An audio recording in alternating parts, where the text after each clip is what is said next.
SWEGTA!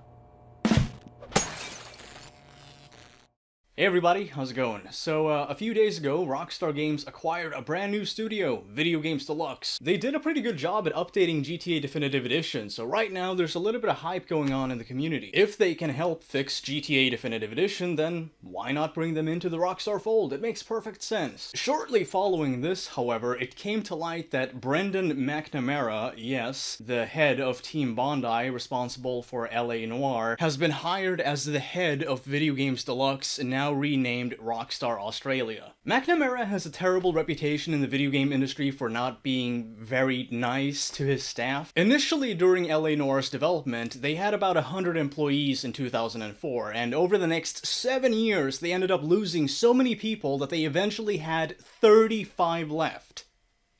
35. And we're not talking about people being lazy or unwilling to put some elbow grease into it. In fact, most of them remained at the company for as long as they possibly could before ultimately realizing how damaging it became to their mental well-being. And regardless of how much they contributed to the project, if they left, it meant that their names would be scrubbed from the end credits. And really, the omission of all these developer names in the end credits had one simple purpose behind it: to keep the rest of them scared and in line. Former Team Bondi developers ended up making their own website, lanoircredits.com, which nowadays takes you to pamperedpiglets.com, a website that allows you to buy teacup pigs.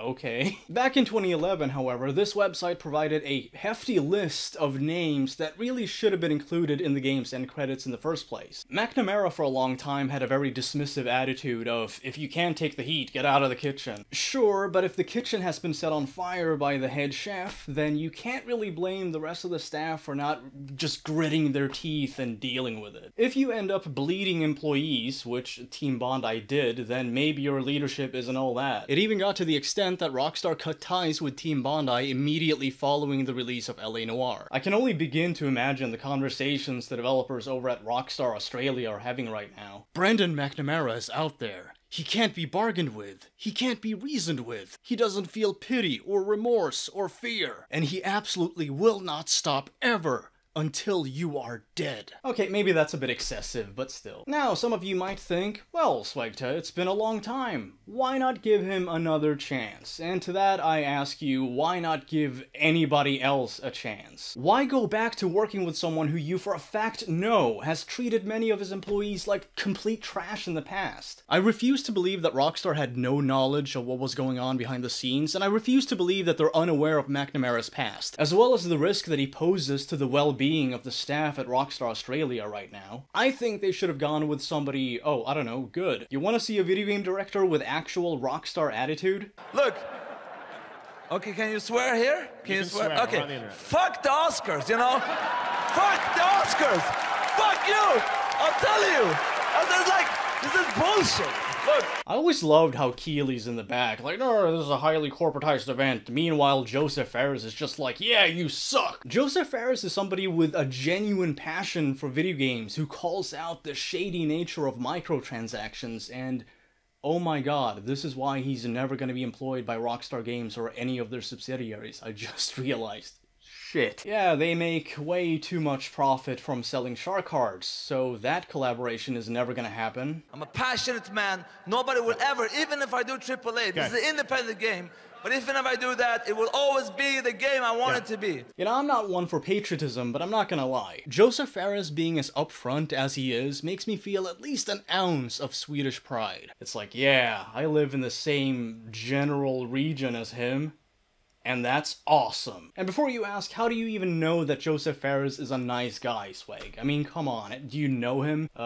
Yeah, I live in Sweden. There's only like 30 of us. Speaking of people who have the balls to call out bad practices in the video game industry, I want to give a thank you to Running with Scissors for not only retweeting my last video, but also speaking up for modders. It's understandable when Take-Two goes after online hacking tools, but if you have a community passion project like GTA Underground, the notion that there's some kind of threat is preposterous. disastrous. GTA Underground, had it been allowed to continue, would have had zero impact on Take-Two stocks, profit, or otherwise. I think it's important that we make our voices heard when companies like Take-Two go after modding. Likewise, we shouldn't stay silent when Rockstar rewards bullies like Brendan McNamara. Is it possible that he's turned over a new leaf? Yeah, sure, but it's kinda late now, isn't it? He didn't have a change of heart when his team needed it the most. And if I'm gonna be honest here, maybe this is gonna make me come off a little bit paranoid, but I get the feeling that this has something to do with crunch time. You see, Rockstar knows that GTA 6 is on the horizon, and considering the insane crunch time of RDR2, it just feels like they're bringing this douchebag on because they know he has no problem pressuring people. The questionable decision to bring him back, combined with the timing of it all, just doesn't seem good to me. I feel like there's something going on here. I mean, the fact that Rockstar cut ties with Team Bondi immediately after the release of LA Noire, should that not be enough of a reason not to rehire this guy? Like, why bring him back? It's like putting Jason Voorhees in charge of a fat kid summer camp. He's shown himself to be a hot-headed bully who's only out for himself. Sounds like natural leadership material for an entire studio of people, right? No, it doesn't make any sense at all. Like, are you starting to see why I'm getting paranoid? I'm calling it, and I'm hoping that I'm wrong, but I'm just gonna say it. They're doing this because of crunch time. They're hoping that they can bring this guy in so that he can put enough pressure on people and bully them into submission such that they can get as much done as quickly as possible. And what I find even more sinister is the fact that this studio has just been acquired. The people there are somewhat expendable. They haven't worked for Rockstar prior to this point. They're all a bunch of fresh faces that can be squeezed until they break, leave, and get replaced. Again, I could be wrong about this. I don't know for a fact. But it doesn't feel good. This is not a good sign. To the people over at Rockstar Australia, formerly Video Games Deluxe, I wish you the best of luck, I really do. I hope it all works out. And listen, if something happens, and you want to anonymously let people know, hit me up. Fill me in, because I don't feel good about this. I don't think Brendan McNamara should be in charge of any team of people, frankly. But hey, if it turns out that he's a changed man and he had his come-to-Jesus moment, then okay. Fine. I've yet to see any indication that that's the case. In fact, based on his past, I'm pretty sure that he hasn't changed. Before I end this video, I want to urge all of you to join my brand new Discord server. About 10 years ago, shit, I'm getting old, I had a Discord server. After a bunch of staff infighting, a million channels and roles and stuff, I just kind of lost interest. I'm like, this is too much for me, I'm giving this to a friend. But now, in the year of 2025, I have brought it back.